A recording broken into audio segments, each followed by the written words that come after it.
My best friend was dismembered, and she was on the verge of becoming something far worse.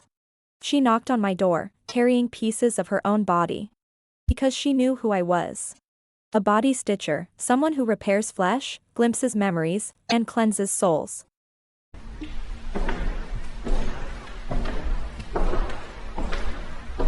Chapter 1.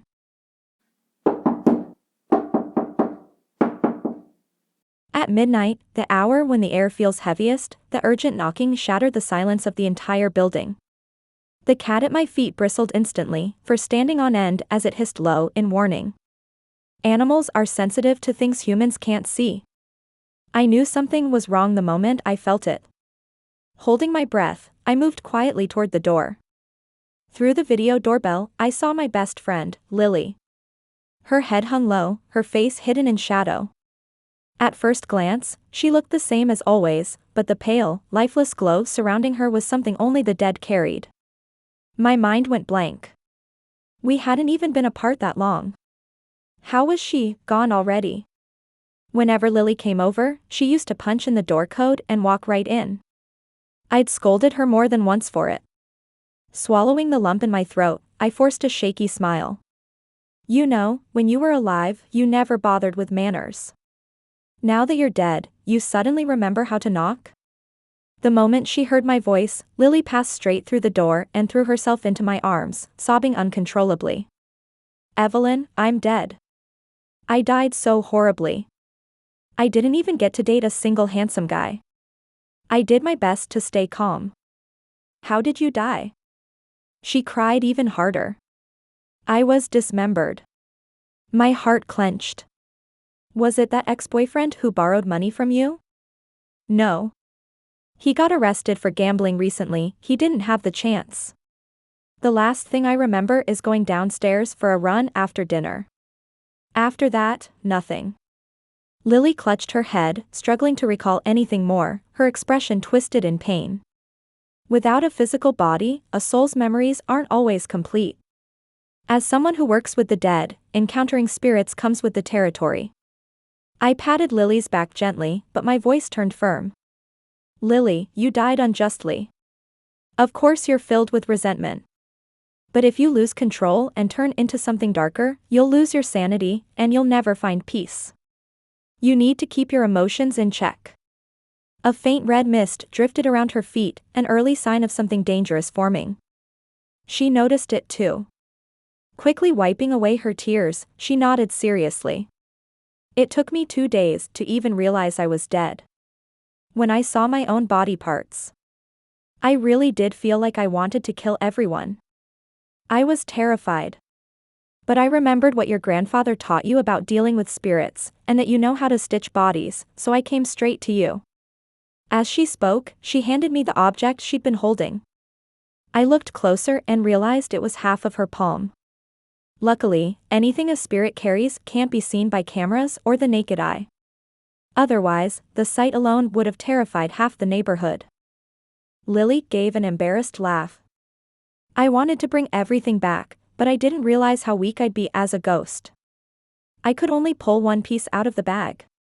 Do you think something like this can still be stitched? I choked, emotions tangled. You idiot. You just needed to show up. Don't mess with the crime scene. She stared at me blankly. So what do we do now? Obviously, we put it back. Chapter 2. Lily was an orphan who grew up in foster care. We'd been desk mates in middle school. After that, we became each other's only friend. Lily was cheerful and outgoing, with a very simple social circle.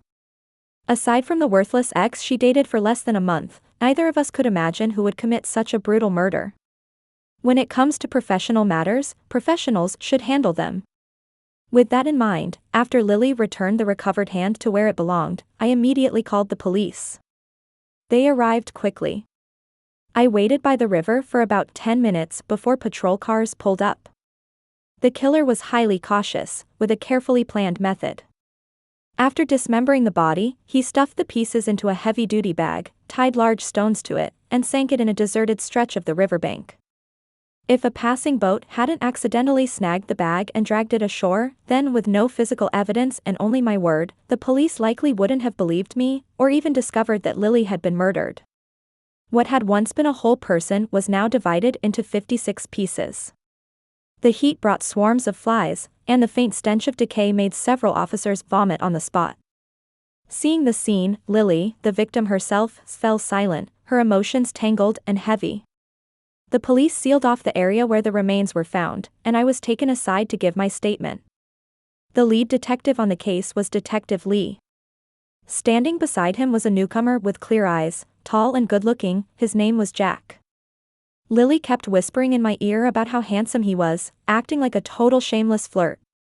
I ignored her and answered questions honestly: my name, my age, basic information. When I mentioned my occupation, Detective Lee interrupted me. "Evelyn, do you work at a funeral home?" I shook my head. "No.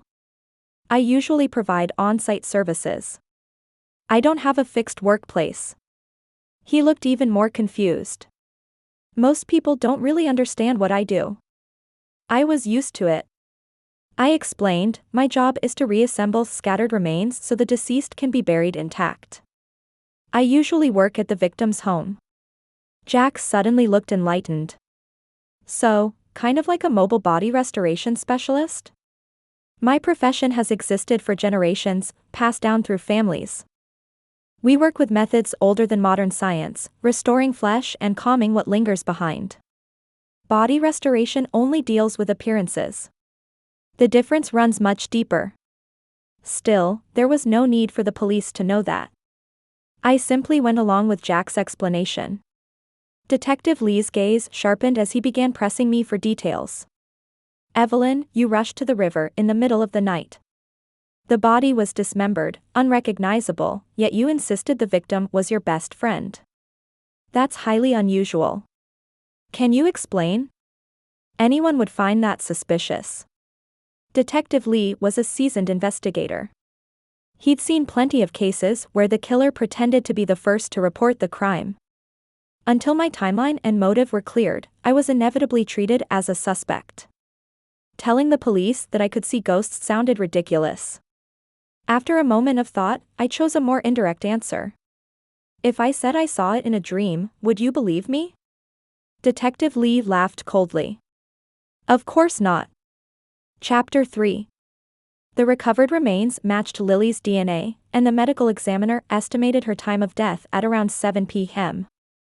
2 nights earlier. At that time, I had been performing a ritual at a client's home, with a solid alibi.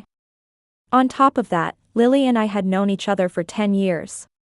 We'd never had a falling out, nor any financial disputes. I was quickly cleared of suspicion. Detective Lee's attitude toward me softened considerably.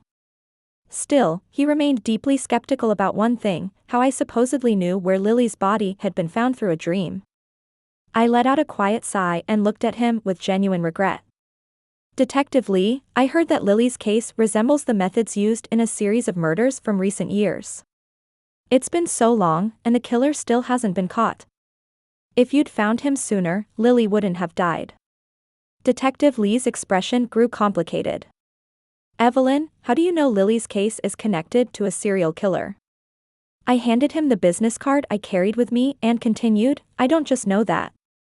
I also know you didn't recover any usable clues at the scene this time. Detective Lee, you don't want another victim to appear, do you? Sometimes logic alone isn't enough. Maybe letting me help, just once, might lead somewhere." His gaze sharpened with suspicion. "Evelyn, are you saying you got this information by bribing someone inside the department?" Lily had been drifting around the station, listening in on everything. She'd told me how the investigation was progressing. I could only become involved if the police initiated it themselves. That was why I'd quietly given Detective Lee my card, to hint that he could contact me. Caught between laughter and exasperation, I shook my head. "You've misunderstood. I know you can't disclose investigation details before a case is closed. I wouldn't dare break the law." Detective Lee thought for a moment before asking, "Then what do you want in return for your help?"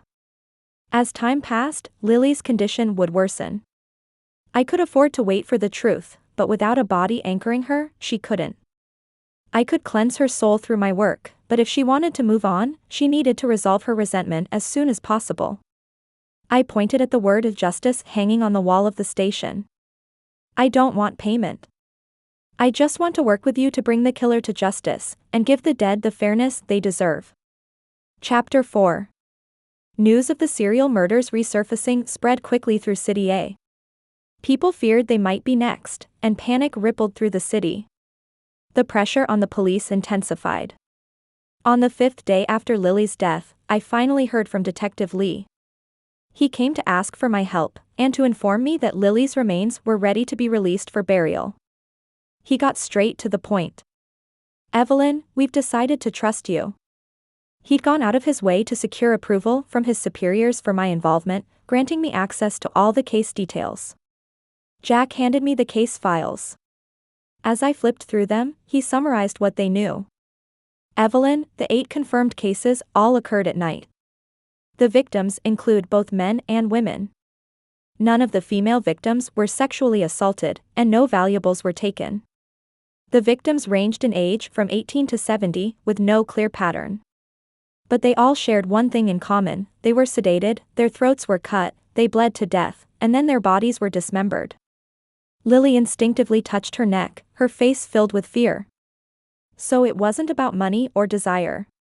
Is this psycho just killing at random?" "Random killing wasn't a preference, it was chaos. That made the investigation far more difficult." I shook my head. "That doesn't add up.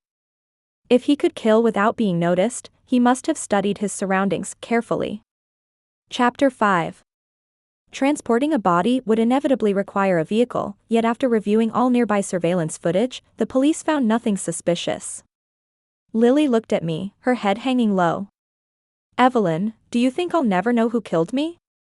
She had been on her own, worked so hard to get into college, finally landed a good job. She hadn't even had time to enjoy a happy life before she was brutally murdered. "Sometimes, the world really is unfair." I stroked her hair gently and said, "Justice has a way of catching up. And besides, I'm still here. Nothing disappears without leaving a trace." Once I finished restoring her body and recovered the memories from the day she died, we would find something useful. The two of us talked so intently that we forgot there were others in the room. Jack was surveying the antique-styled interior, his face pale with fear. "Evelyn, you weren't just talking to a ghost, were you?" Detective Lee lived up to his reputation as a veteran. Though startled, his expression quickly settled. He nudged Jack and warned him, "Don't ask questions you don't want answers to. Talking to thin air does look strange." With that thought, I stood up, dipped my fingers into a ritual substance I'd only recently managed to obtain, and gently applied it to both of their eyelids. When Jack and Detective Lee opened their eyes again, Lily's enlarged ghostly face suddenly filled their vision. Both of them jumped in shock. Jack especially, he nearly passed out on the spot. For days now, I'd been the only one who could see Lily. She'd been bored out of her mind.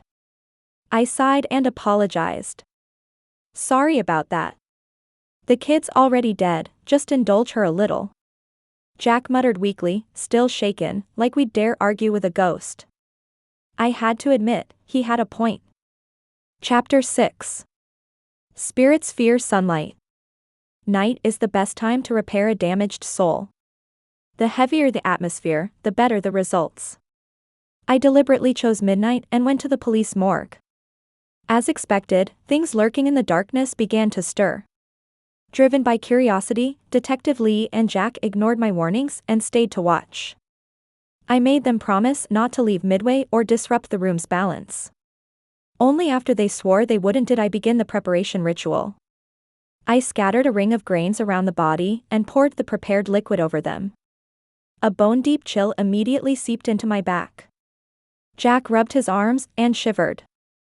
"This is creepy, it's the middle of summer, and I've got goosebumps everywhere." He was sensitive, I had to give him that. Detective Lee, on the other hand, looked completely puzzled, sensing nothing at all. The ritual was meant to call back what had been scattered from the body's original owner. In the process, it inevitably attracted other wandering presences looking for a place to cling to. What Jack was feeling was their hostility. Fortunately, it posed no real danger to the living. Stitching a body isn't much different from assembling a puzzle. In the past, I had to position each piece myself. This time, thanks to the medical examiner's work, all I needed to do was stitch. It saved me the trouble of tracking down every fragment. As the special thread passed through damaged tissue, the pale glow surrounding Lily grew steadily brighter. Around the body, the restless presences became agitated, emitting a low, buzzing hum. Chapter 7. The vast morgue filled with an unsettling air. Jack clutched Detective Lee's arm in fear. Even Lily, already a ghost, pressed closer to me, her face tense. I'd seen scenes like this many times. Calmly, I took out a prepared talisman, lit it, and recited a cleansing incantation toward the wandering presences. Return to where you belong. Be cleansed of what binds you. Let all that does not belong be driven away. The talisman burned to ash. After several faint wails, the room finally fell silent. I gently touched the areas of Lily's body I had stitched, feeling the resonance from her soul. Suddenly, a flood of memories that didn't belong to me surged into my mind. I saw a tall, thin man wearing a black baseball cap, following Lily. Night had fallen. The streets were empty. Sensing danger, she quickened her pace. But he gave her no chance to escape. He lunged forward, restraining her from behind. Lily screamed for help and struggled desperately, but the difference in strength was overwhelming. The man pressed a prepared cloth over her mouth and nose, and she was plunged into darkness. From beginning to end, Lily never saw his face. Yet the fear he instilled wrapped around her like a venomous snake. She hugged herself tightly, her voice trembling, her eyes unfocused. Evelyn, he's going to dismember me next, isn't he? I can't watch anymore. Chapter 8. The more of her body I stitched together, the more memories I was able to access. What followed was bound to be brutally violent. In the memory, the moment Lily regained consciousness, searing pain surged through her body all at once. I felt it with her, as if I were standing in hell itself. The man had timed the sedative perfectly. He waited until Lily was fully aware before cutting her throat. Warm liquid burst forth.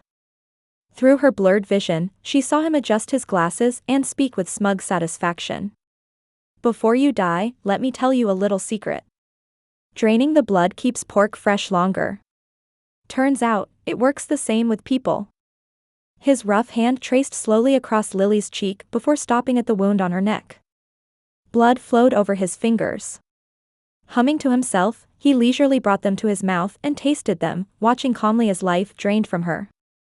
Her short life flashed by in fragments, regret, resentment, and endless hatred crashing down all at once. A dull ship's horn echoed in the distance. Lily felt as if she were sinking into the deep sea, cold penetrating to the bone. At last, the man leaned close and whispered into her ear. Anyone who rejects me deserves to die. Goodbye, my prey. Never rest in peace. Remember this punishment forever. Lily tore herself free from the memory. Red mist billowed beneath her feet, rapidly engulfing her entire form. She clawed at her hair and broke down. It hurts. It hurts so much. I didn't even know him, I did nothing wrong. Why did he punish me? Why did I have to die? This isn't fair. Lily suddenly lost control, screaming and crashing around the morgue. Seeing this, Detective Lee rushed forward to protect me while I was still stitching, but Lily lifted him effortlessly and seized his throat. Consumed by rage, she was only one step away from becoming something far worse. I lowered my head and focused on repairing the final section of her abdomen.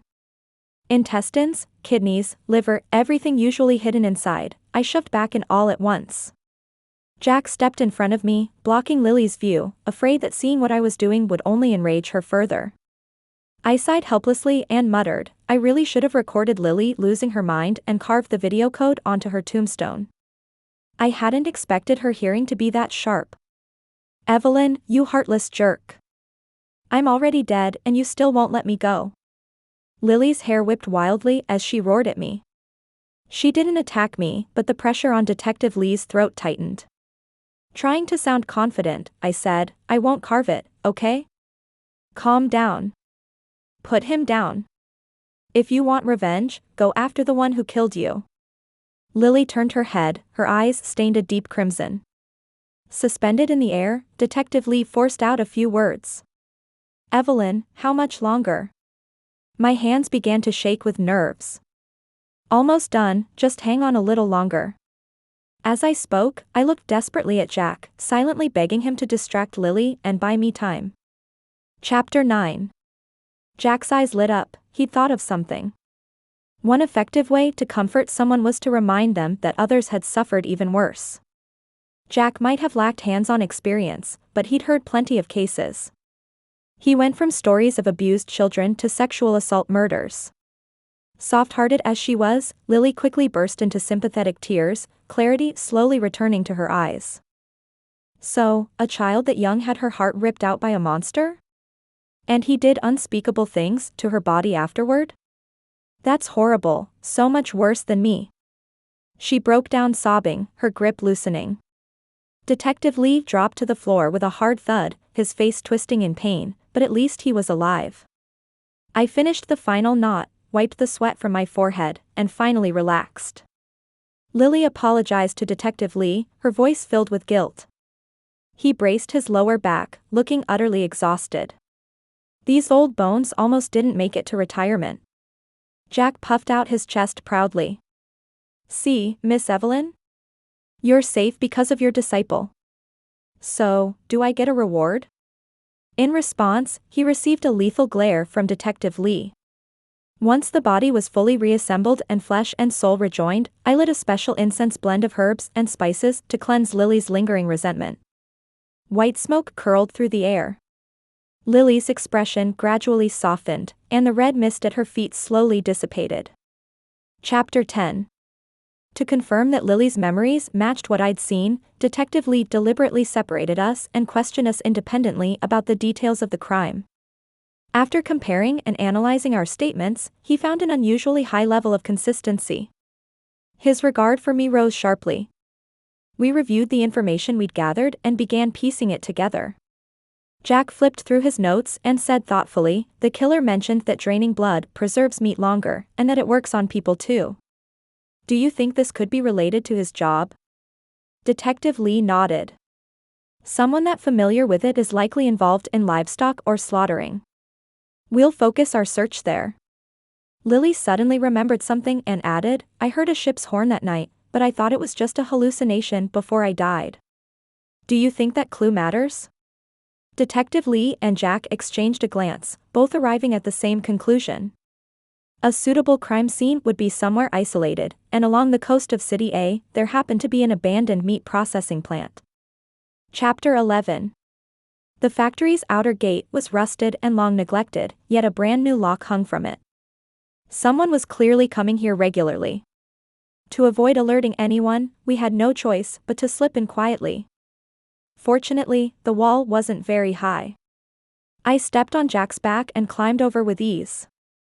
The 3-story building ahead, along with the single-story structures in the yard, was completely covered in creeping vines, giving the place a suffocating, skin-crawling gloom.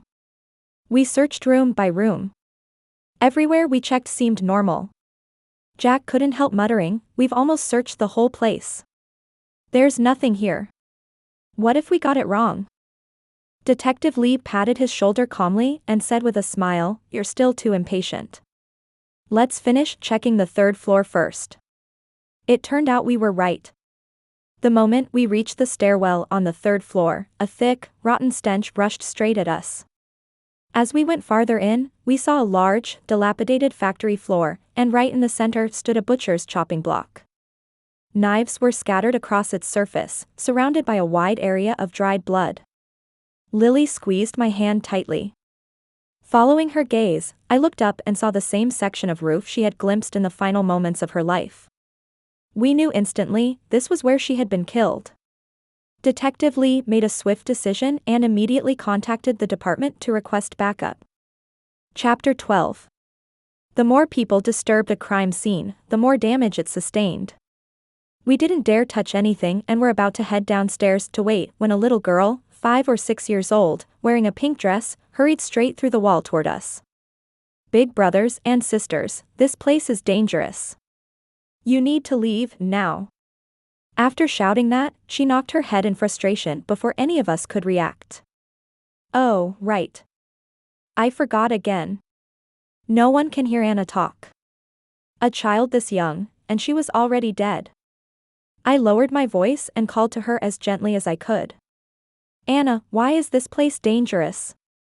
The little girl looked up at me, both excited and frightened. Sister, you can see me? I nodded and gestured to the others. Not just me. All of us can see you. Anna froze for a few seconds, then pointed at Lily. Hey, aren't you the sister who was killed by the bad man a few days ago? Lily's eyes widened in shock. Detective Lee, Jack, and I exchanged looks, chills rippling down our spines. Lily asked eagerly, Anna, do you know who killed me? Chapter 13. Anna's neighbor was a butcher. While her parents were away, he lured her into his home, knocked her unconscious, and brought her here to kill her. Her body was buried in the factory yard. She'd been killed the same way as Lily. There was only one difference. Beside Anna's remains was a glass bottle, inside it a blood-stained slip of paper. On it was a mark meant to bind a soul. That was why Anna never made it home, and why she had been wandering alone. Her face pale, Anna spoke timidly. The bad man said I wasn't well behaved, so I had to stay here forever and reflect on myself. But I was always good. Sister, I'm not a bad child. I want to go home.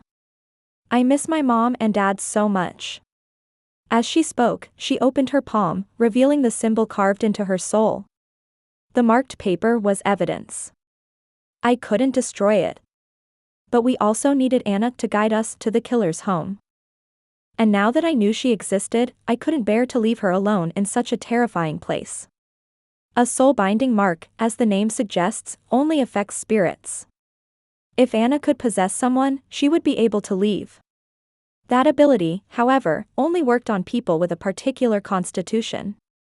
I'd spent years around bodies and spirits. I was immune, even more so to a child as weak as Anna. That left only one suitable option. Jack. As the thought crossed my mind, my gaze drifted toward him. Jack immediately felt uneasy. He clutched Detective Lee's arm and said nervously, Miss Evelyn, protect me. I've got a bad feeling Evelyn's thinking something dangerous. I blinked innocently. Jack, it's fine. Just think of it as taking a nap.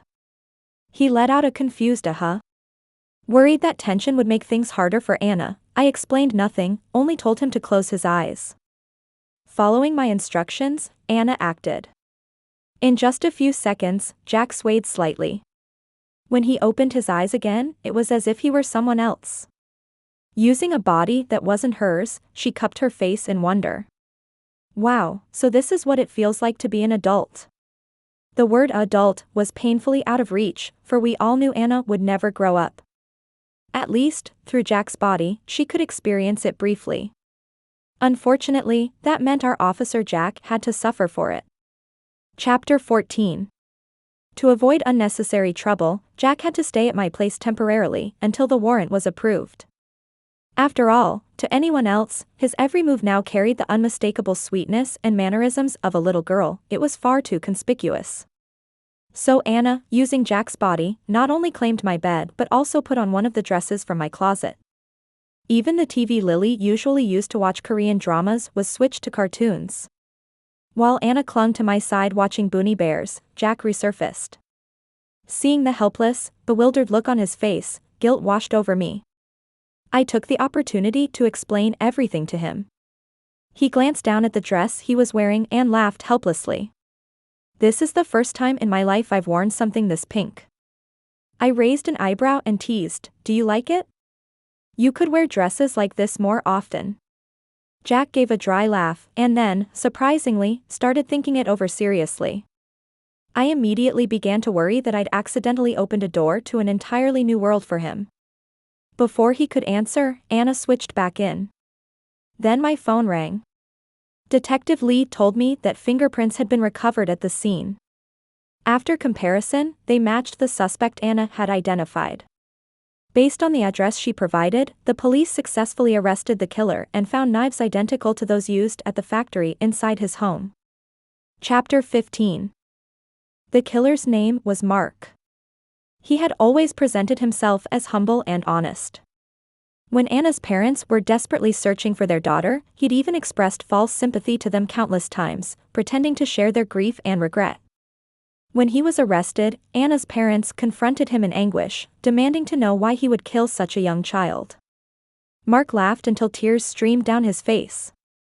"Do I need a reason to kill? I killed because I wanted to. Isn't that enough?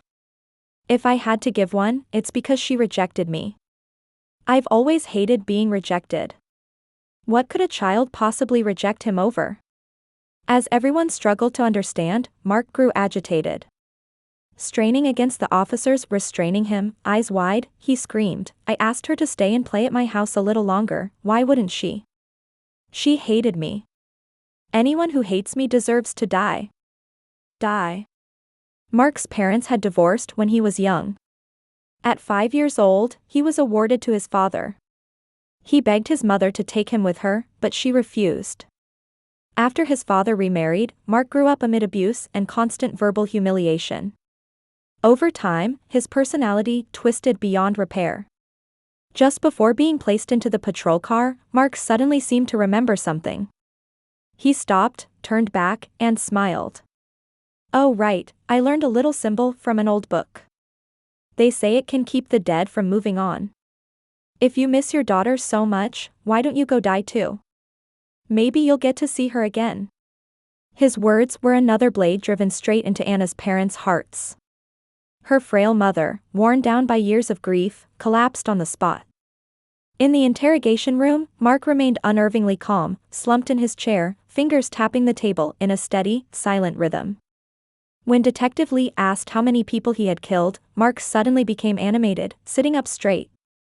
"How many do you think?" "I'll tell you, I killed 12. What do you think? Pretty impressive, right?" He burst into laughter. To him, murder was something to boast about. Police records had only confirmed 9 victims. So who were the other 3? Detective Lee slammed the table, signaling for silence, a bold suspicion forming in his mind. "So your parents, and your stepmother, are dead too?" Mark pushed up his glasses, a flicker of admiration crossing his eyes. "Not bad. Too bad I wasn't skilled enough back then. I didn't manage to cut them into a perfect 56 pieces." "Why 56? Detective Lee asked. "Oh. That was the day my mother abandoned me. I thought it was worth commemorating." His tone was casual, as if chatting about everyday trivia. Outside the one-way glass, Lily was practically exploding with rage. "What the hell does that have to do with me? I didn't abandon him." In the mind of a delusional fanatic, murder had no logic. Detective Lee pressed on. "Aside from Anna, your parents, and your stepmother, the rest of the victims had no connection to you. Why kill them? For example, this woman named Lily. Did she reject you too?" Mark looked genuinely confused. "Who? Why would I remember the names of my prey?" Detective Lee had hoped Lily might hear some kind of answer. Instead, the response was infuriating. Only when Lee mentioned the dumping site did Mark seem to recall. "Oh, that woman. She refused to switch seats with me at a restaurant. Ruined my good mood that day. Didn't she deserve to die? For her, I followed her around for days before killing her."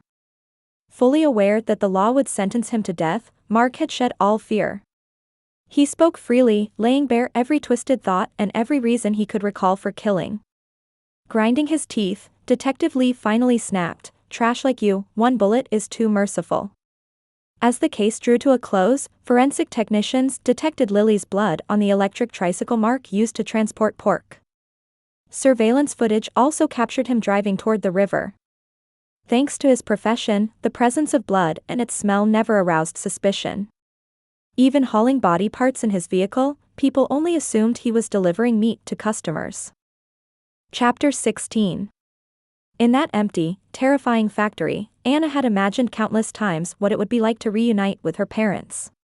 Now, separated by the glass wall of a hospital room, Anna, using Jack's body, paced anxiously back and forth, yet didn't dare step anywhere near the bed. She was too strange now. Still just a child, she couldn't explain what had happened to her, and she was afraid of frightening her parents. Lily saw the disappointment and conflict written all over Anna's face. She tugged at my sleeve and said softly, "Take her inside. Even if she can't reveal herself, at least let her see her family up close." I nodded. Before I could move, Anna's father opened the door. "You've been standing out here for quite a while. Are you here to see us about something?" Anna was still a child. Hearing the voice she had missed day and night, she couldn't hide her emotions and burst into tears. I quickly smoothed things over. "This is Officer Jack. He heard about Anna and wanted to come check on you. Sorry, he cries easily. Please don't mind him." Hearing that he was a police officer who cared about their daughter, Anna's father relaxed and gently ushered Jack inside. I quietly stepped back, leaving space for the family of 3.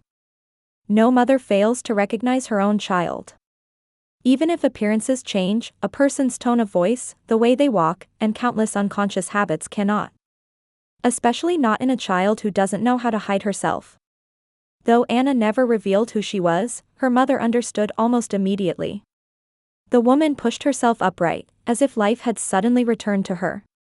Life returned to her eyes as she wrapped Jack tightly in her arms and broke down sobbing. Anna's father seemed to sense it too. Watching the scene unfold, tears streamed down his face. Sunlight poured in through the window.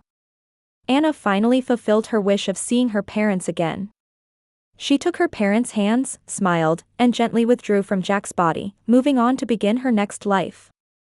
As long as I remember that Mom and Dad loved me, I'm not afraid of anything. That belief had sustained her through more than 1,000 trapped nights, and it became her final encouragement to herself. Jack regained control of his body. Wiping tears from his eyes, he was overwhelmed again by the emotions Anna had left behind. Chapter 17. With the killer arrested, Lily's lingering obsession faded. I had prepared myself for her departure. I just hadn't expected it to come so suddenly, right after Anna left. Lily slowly turned to face me, her eyes filled with both relief and reluctance. "Evelyn, it's time for me to go." Her voice was as light as a feather about to drift away. "Thank you for catching the killer, and for letting me see the truth." I froze, a dull ache rising in my chest. "Idiot. Between us, there's no need to say thank you." I regretted that I couldn't repay her killer in kind. The law's judgment would take too long. Neither she nor Anna would live to see it. But at least, I wouldn't let Mark die easily.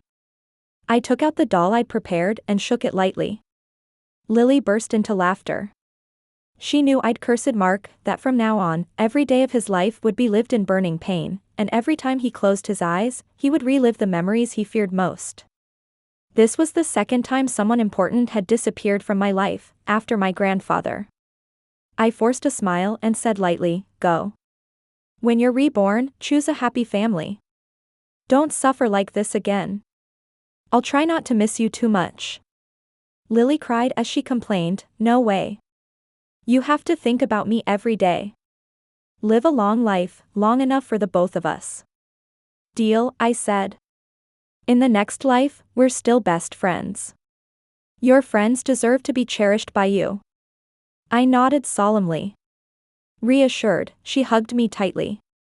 Then her figure spread like morning mist. When I reached out again, there was nothing left but emptiness. She was gone. From that moment on, my life would never again have Lily in it. Chapter 18. Outside a small convenience shop. A little girl, 4 or 5 years old, her hair braided into 2 plaits, stared longingly at the popsicle in my hand. I teased her for a bit and deliberately didn't give it to her. She huffed and puffed, clinging to my leg and whining, looking just about ready to cry. I quickly dropped the act and handed her the grape-flavored one I'd bought especially for her. The little girl who'd been sulking a moment ago lit up instantly, flashing a grin full of small white teeth. We sat together in the shade of a tree, leisurely eating our popsicles, as if we'd been transported back to a distant past. That summer long ago, my desk mate had won me over with a single popsicle. This time, it was my turn. The sun blazed overhead. Only the occasional breeze offered a hint of relief. Amid the loud chorus of cicadas, the child tilted her head and suddenly asked, "Evelyn, why are you so nice to me?" I patted her head and smiled. "Because I didn't protect you well enough in the last life. So in this one, I want to make sure you're happy." She gave a half-understanding "oh." Looking at her innocent, bewildered face, I made a sincere wish. "My dear friend, may this time be a very good life, and a very long one."